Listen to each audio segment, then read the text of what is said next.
babies, poisoned insects from somewhere. But if they're in the woods, they are a lot more insulated.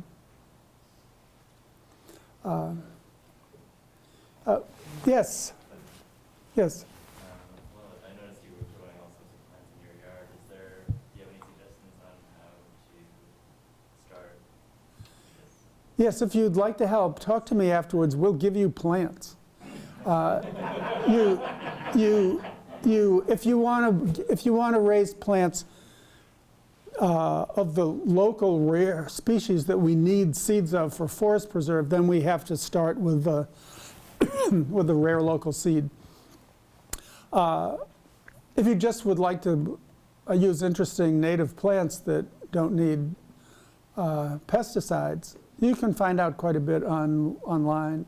There are companies that sell them, and the Chicago Botanic Garden has sales from time to time, and et cetera. But is it as simple as just like taking your plants and planting them, or Yeah. like prepare? Yeah, it's a lot like that. Yeah. I mean, for some of them, the plant has an obligate relationship with a bacterium. And we have to give it that bacterium and its roots. But we know how to do that. Some, you have to scratch the seed before it'll germinate. But we know how to do that, and we do it. And there, it'd be great if there was the Northbrook Wild Plants Club of trading plants back and forth and teaching each other how to do these things. But there are many people like Rob Sulsky. He grows so many plants every year that we have plenty to distribute to people who would like some for their yard, if they promise to give us the seeds that grow. Yes? I have a couple things to say, but concerning the lady that had the observation on the hawk moth, is there a system set up to where if someone goes out and you guys aren't with them, or just on their own, that they can write down their observations? I think that nowadays with Facebook, that would be a good place to put that. And the other thing I wanted to say is that Go Green Northbrook has a team that's called Urban Forestry and Ecosystems, and we will be touching on, we're just getting started, things like lawn pesticides and pollinators and things like that. There are a lot of reasons why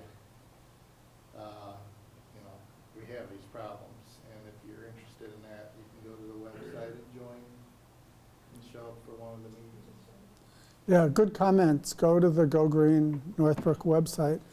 And good comment about entering your observations. If you go to the SOAM website, there's a Facebook page, there's blogs, and they all welcome comments. And then people comment back on those, so that's helpful.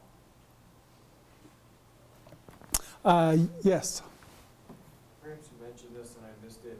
How did it get named SOAM, Prairie and Soam Woods?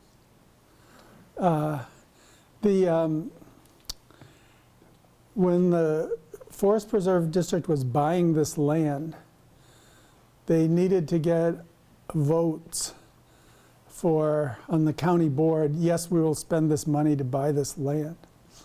And this forest preserve was named in honor of the people who died in the Battle of Somme in Europe. And in Tripoli Woods, it was named after the people who died, and there's actually a big plaque there with names of local people who died in that battle. So sort of like, you can't vote against buying this forest preserve because it's in honor of people. So I think it's sort of a political name. But the Somme is a forest in France, on the edge of France and Germany, where one of the worst battles in World War I was fought. So, yes? I would love to take some plants.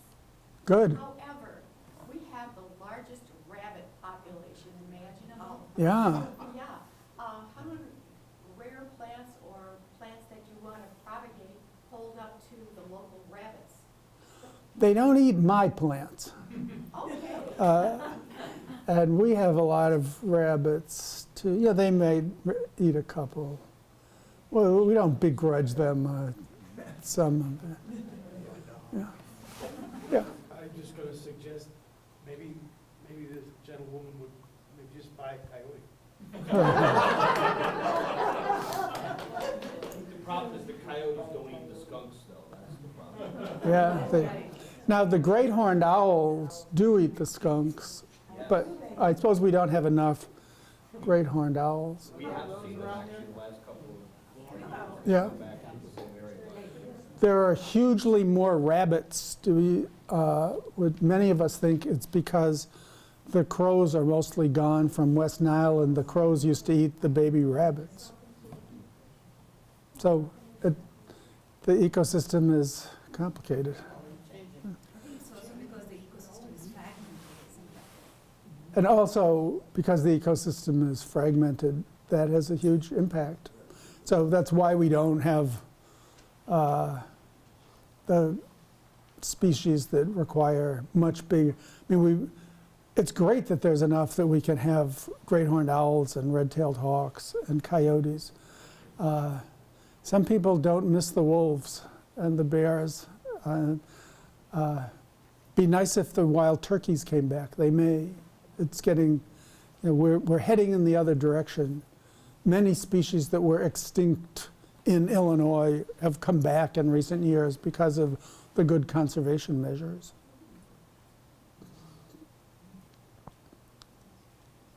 Yes. I'll just take this opportunity to introduce Chris Mess. Chris to ask a question. Chris, why don't you stand up so people know who you are? Good. Chris is the team leader for our urban tree and ecosystems. So he's approaching our yards basically in the same kind of mindset that Steve is with the forest preserves. They're different animals, but we're getting into a lot of the pollinators, the herbicides, pesticides. So if you want to join us in that team, see Chris afterwards, and you know Steve, get him, and now you can talk to me about getting on our Go Green Northbrook email list. And I do have one question. I have a neighbor who was quite happy about having a dog park up next to the post office, and he was quite anxious to take his dogs for a run through Somme Prairie.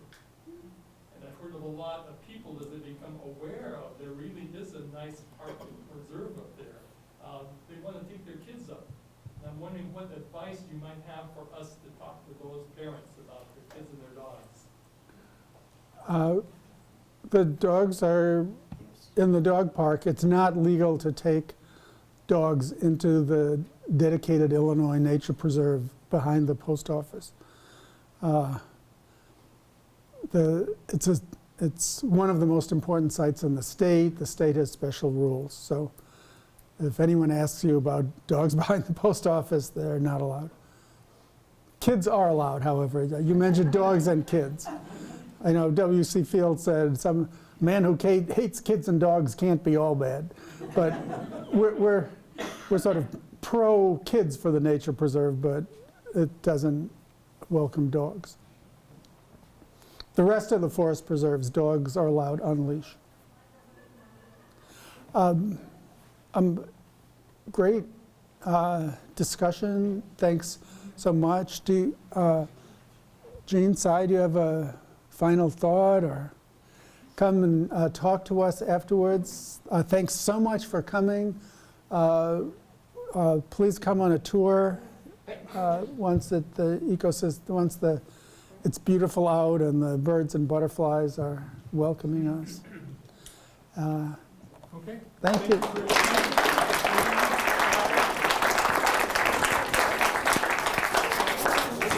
And if you want to get on our Go Green Northbrook email list, join one of our teams, just find out when we meet, just see me and I'll put you on the list. And talk to Chris and Steve about their team.